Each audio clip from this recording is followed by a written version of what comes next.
কেন্দ্ৰীয় চৰকাৰ সাংস্কৃতিক মন্ত্ৰালয়ৰ পৰা 2025-26 বৰ্ষৰ ফেলোশ্বিপ লাভ নলবাৰীৰ গন্ধিয়াৰ পাপেট থিয়েটাৰ প্ৰযোজক অজয় শৰ্মাৰ প্ৰায় 22 বছৰে পাপেট থিয়েটাৰৰ সৈতে জড়িত অজয় শৰ্মা আৰু তেওঁৰ ভাতৃ বিজয় শৰ্মা অসমৰ অন্যতম লোককৃষ্টি পুতলা নাচক আগবঢ়াই নিয়াৰ উদ্দেশ্যে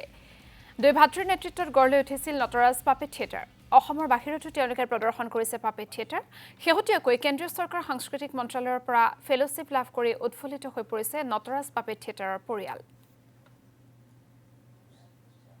শেহতীয়াভাৱে ভাৰত চৰকাৰৰ সাংস্কৃতিক মন্ত্ৰালয়ৰ অধীনস্থ centre for cultural research and training centre CCRTৰ অধীনত শিল্পীসকলক ফেলোশ্বিপ দিয়াৰ ব্যৱস্থা আছে। সেই হিচাপে মই 2026-27 বৰ্ষত আবেদন মৰ্মে মই সূতা পুতলাৰবোৰত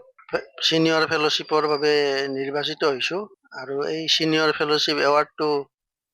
তেওঁলোকে 2 বছৰৰ কাৰণে ঘোষণা কৰিছে। এই ক্ষেত্ৰত মই পুতলা নাচৰ ওপৰত